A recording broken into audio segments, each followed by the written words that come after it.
Welcome back. It's time for that interactive segment, my favorite part. Hey, what's up? You look good. Thank you. So did you. Did you sleep well over the weekend? No, not really. You look like you just landed. Yes, I did. You just landed from England. I went to England. I went to see the Queen. We had tea together. Tea together? Yes. Thank you. With a pint of sugar? No, we take honey and lemon. With a pint of sugar? No, honey and lemon. It's a little sweet now. Yeah. What are people gossiping about? People are gossiping about so much, but this time they have a right to gossip about it. Huh? Can you imagine that you go on pension and then perhaps let's say in a few years' time, I'm giving us let's say 20 years from today. Yeah, I have about 20. You're 20 to go, and then you go to the bank and you're giving let's say the equivalent of 400 today because I'm looking at inflation. Yeah, sure. And how are you going to manage with that? Well, my father gets 200 cedis a month. Right. That's why I'm projecting to very sad, yeah. 20 years from now, it might be 400 Ghana cedis. And that's terrible. You and I were in trouble, you know. Our pensions are trouble, big time. And so it then means that we have to perhaps create a savings and stash something away just to augment that, put it into a mutual fund or something. Because if we're going to live on the tier 2 and the rest, disaster. We're not sure. Will we even be able to buy lipstick? Right, so let's hear what people have to say. Yes, so about 60% of pensioners in Ghana live on a meager 200 Ghana cedis a month.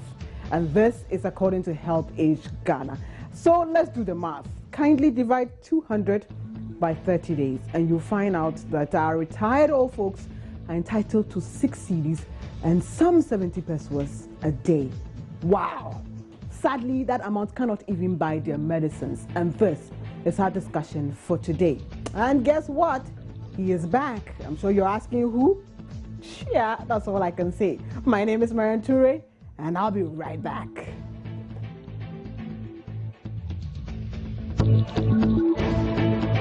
Joy News Interactive is brought to you in association with Surfline. It's about time.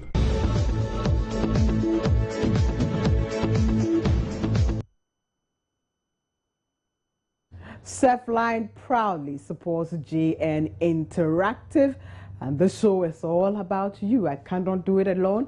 I do it with your help, so you know what to do. Join us on facebook.com/joynews-on-TV. Like the page first, comment on all the posts we put there, and I'll amplify your voice by sharing your comments live on this show.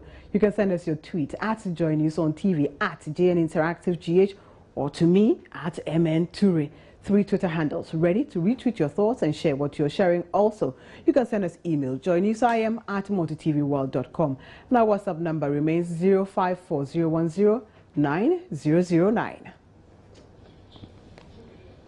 JN Interactive, as always, is where tech meets news to set the agenda. So old age is inevitable. People work all their lives and sometimes earn comfortable salaries. Sadly, though, after retirement, sometimes their pension benefit is so meager. It is nothing to talk home about. Some people have argued that the fear of not suffering during retirement compels workers to be very corrupt, so they do not live a graceful retirement. Are we taking care of our old folks? And I'm sure that is what we should be asking. We have been on the streets. We have been talking to some people, and some quick reactions that have been coming through. Let's take our video blog.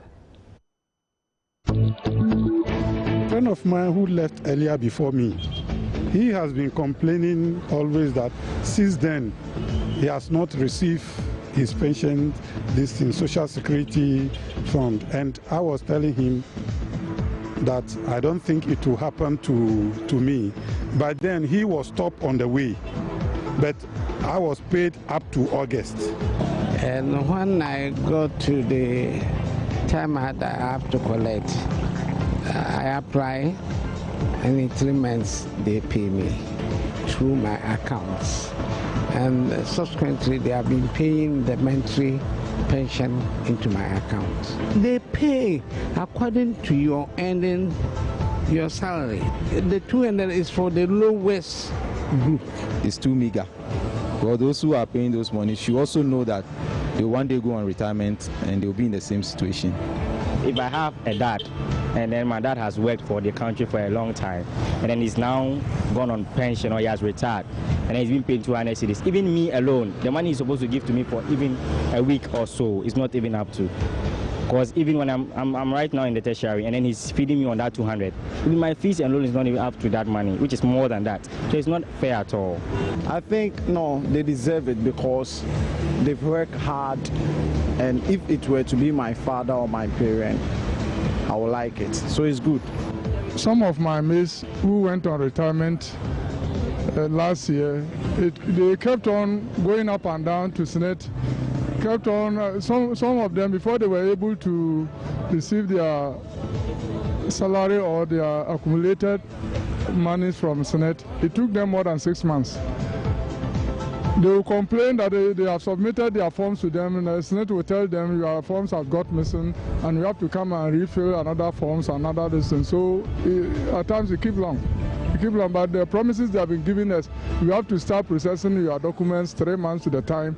You will do it, but at long last, they will tell you your forms are missing somewhere along the line. You have to go back and then refill it. So they encounter a lot of problems. Somebody has worked for so many years, and at the time that he's no more having the strength to do anything again, he has contributed. So at least what is due him must be given to him or her.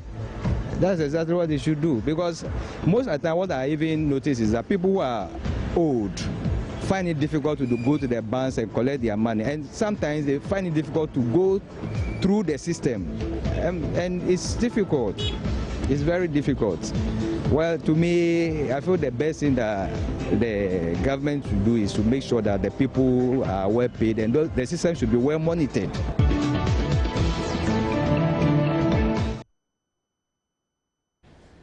So we are going to dissect this pension issue left, right, and center, if I can call it that. We're putting it on the chopping board to cut it in all its angles. And on the line now is the Executive Director of HelpAge Ghana, who is Ebenezer Ajete Sose. Good evening and welcome to Journey Interactive. Yeah, good evening and good evening to your listeners. How are you doing? And viewers. I'm doing well. What about you? I'm fabulous, thank you. 60% of pensioners live on 200 Ghana cedis a month, and that is what we're hearing now. Why do we have such a situation? Yeah, we have such a situation mainly because of economic factors. Now, we're dealing with a situation where these workers, during their days of work, were paid what we can call today as meager. Even those days, they were not as meager as we've seen it. And that is why the pension law made provision for indexation, so that these people can be brought up to be able to live in the present-day economic environment. What has happened is that, the pension fund is expected to be invested, right? And the yield is what is used to do the indexation. Unfortunately for us, we've not been able to keep pace with the economic challenges using the yield. So the pension also needs to be sustained.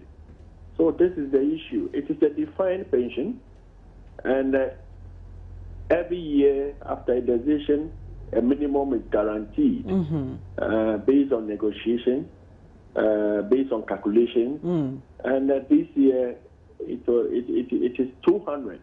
Right. Of course, you can say 200 in January of this year. It's not 200 in October of this year. Unfortunately, pension has been a fixed amount.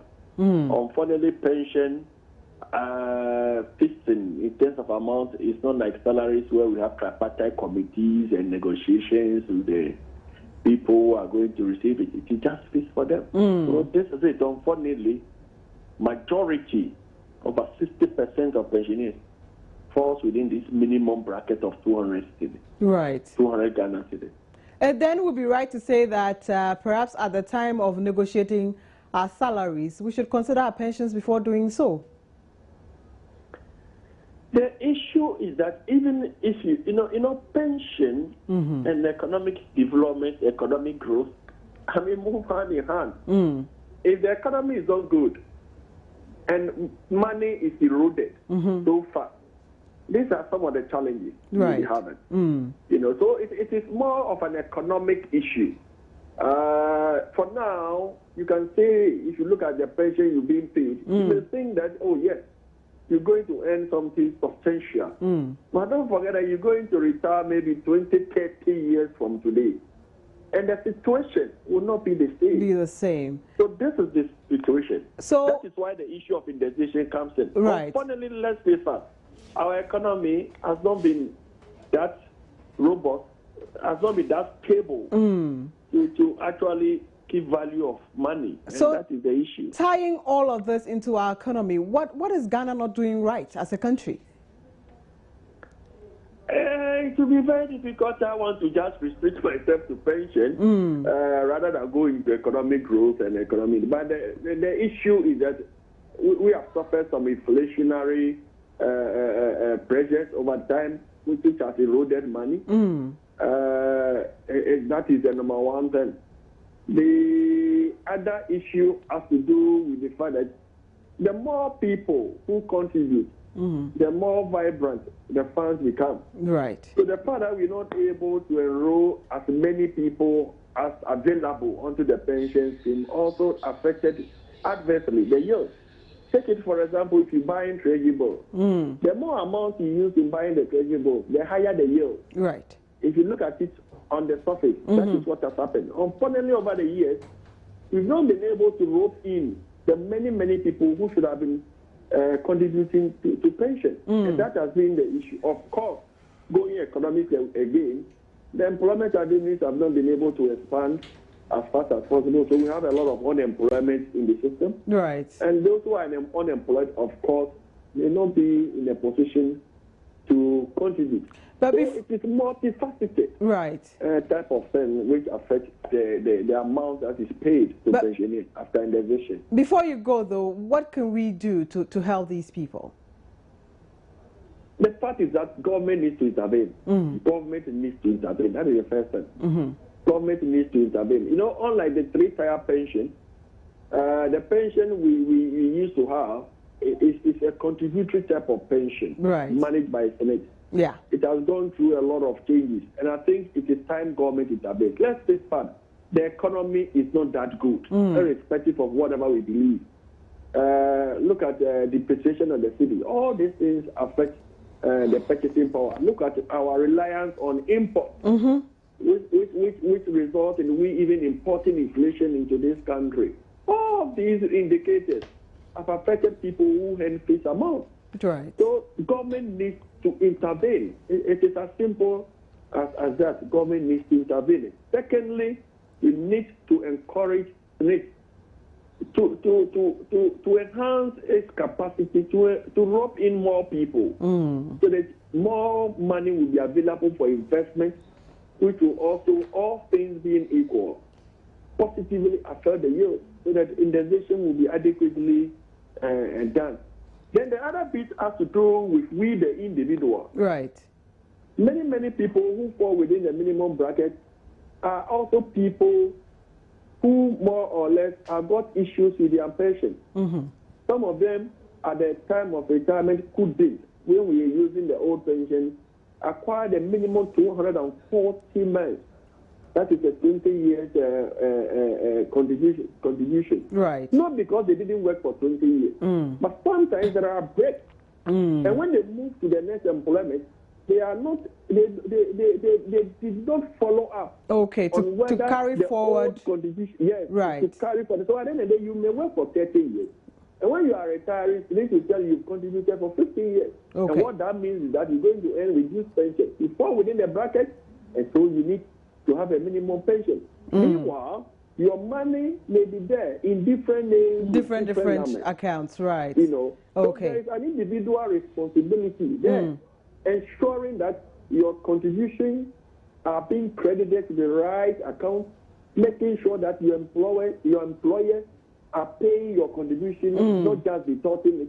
There is that responsibility there. And then, of course, the responsibility of need to make sure that good investment is made. Of course, then government, of course, making sure that good money is paid.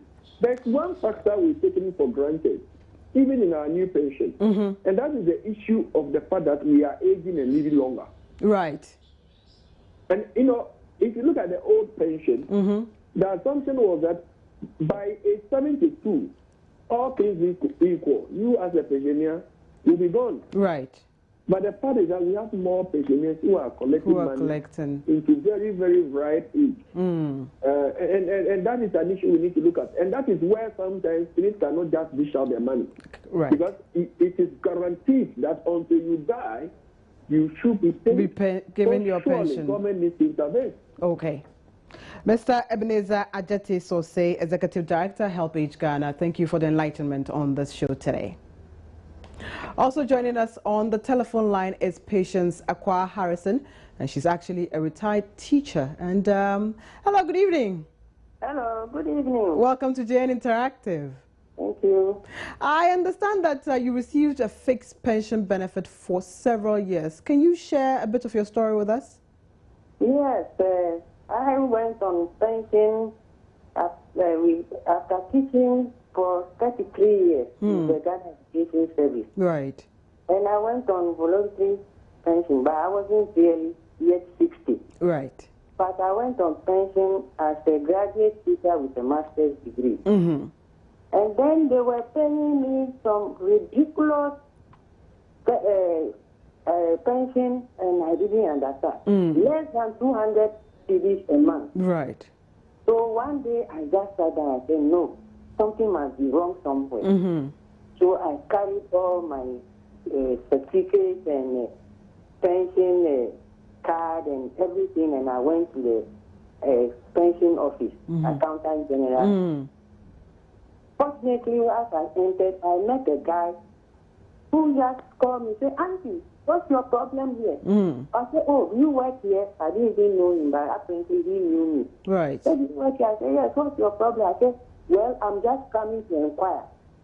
If you work here, then look at this thing. I have been on pension since 2000. And this is the amount they were paying me since 2003. And nothing has changed. That was last year. Right. 2013. So he looked at it. I said, see my certificate. Master's degree, a B.Ed. honors degree, and I've been teaching from Winnipeg to Accra Police and retired. So how can I be getting a ridiculous allowance like that? Right. He looked at it and laughed. He said, give it to me. I'll work on it. Put your phone number on it, and you just relax. When I finish, I'll call you. That was all. He collected my papers. I was there for about maybe 5 weeks later. One morning he called me, say, Auntie, I have finished for you. Go to the bank. They will pay your salary back.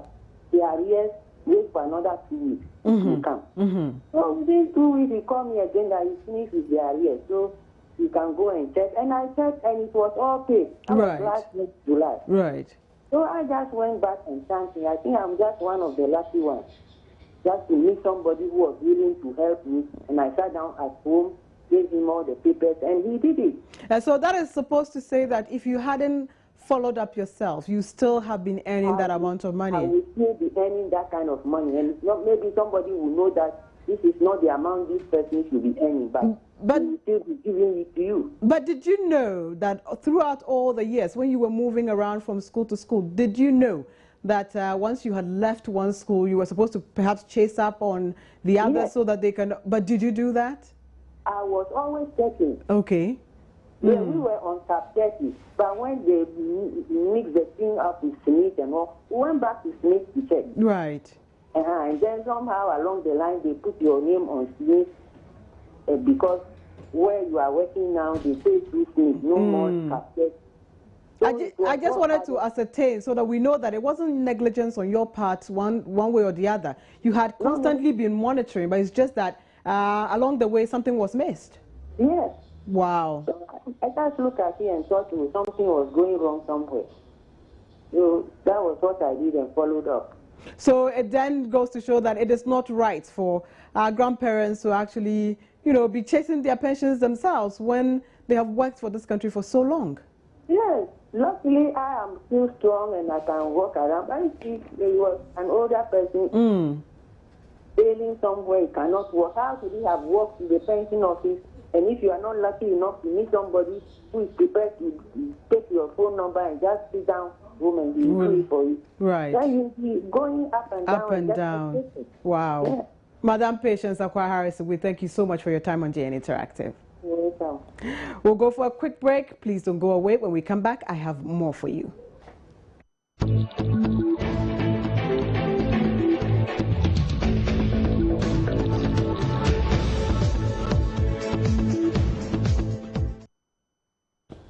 You're still watching JN Interactive with me, Marian Toure. Welcome back. Thank you so much for staying. We'll go to Facebook now and take some of your comments that have been dropping on today's issue. The precursor is already there, 200 Ghana cedis. That is what our grandmothers are receiving as pensions. Grandmothers and grandfathers are receiving as pension. And we're asking what you think about the situation. And Abuaji Frank Hartman begins with us today. My dear sister, a nation that fails to honor its heroes is not worth dying for. If pensioners are suffering like this, then it's a clear indication that the future looks bleak for us all. God bless all pensioners and make them greater and stronger in these cruel times. Wow, that bites. Newton Jefford says, it's a shame that after working for the betterment of this nation for 30 years, our grandparents have to go to the bank and take Ghana's 200 Ghana cedis. Wow, this is why labor unions are on strike, so this issue will be solved. Enoch says very bad and sad. Maxwell says 200 Ghana cedis for what? What is that? Chia. Henry says it's very, very sad. And this one is coming from Kudos. Kudos says it's bad. The government should wake up. And there's so much more for you, and it's coming from Lord Cote's Corner. It is What's Trending on Twitter. Stay with us. It's Monday. Now, not many people are enthused on Mondays. So I'm asking, what makes you happy? Now, the hashtag what makes me happy is trending on Twitter. Let's go find out what makes people happy. This is from Tikita. Walking on the wet dew outside of my grandma's house in the early morning day, appreciating God's glory and splendor. And Kali here says, when people are smiling at you, that feeling is awesome though. Yeah, I know that feeling, Kali. It is. Well, here's another. A child on way to school with excitement in eyes and smile on face for the chance to learn. And that is from John Sheldon. Talking to people you don't usually talk to. Well, that's what makes L happy. Depends on who you're talking to though, you know. Knowing people are thinking about happy things on a Monday. Yeah, I know, right? I'm a Monday born, I'm totally loving it. Gardening, being with friends, cooking a delicious meal, and reading a good novel. Did I mention a glass of red wine? Donna, I know. The weekend, obviously. True, everyone loves weekends. When your crush chats you first. Oh, Bob, yeah, I know that feeling. Feels good, doesn't it? When people actually do what they say, it's so rare, it's impressive. So those are some of the things that people get really happy about. For me personally, it's breathing in fresh air in a natural habitat full of serenity. How about you, Marian? My name is Lord Kote. This has been What's Trending.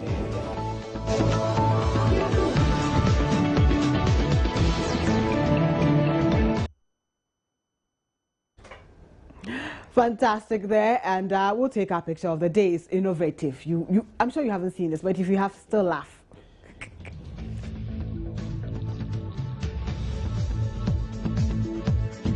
Yeah. Banku driver know how to on top of the stove. Gosh. Yes, she's driving Banku. I mean, so who took this picture? Well, doesn't matter who took it, Steve. Yeah, but I mean, this is dangerous. This is health and safety hazard. She's arriving at the point she wants to arrive at. The Banku has to be clean without lumps. And so she's driving it on there. Well, in this innovation, she doesn't have a compound, and so yes, she drives it up. But it's hilarious.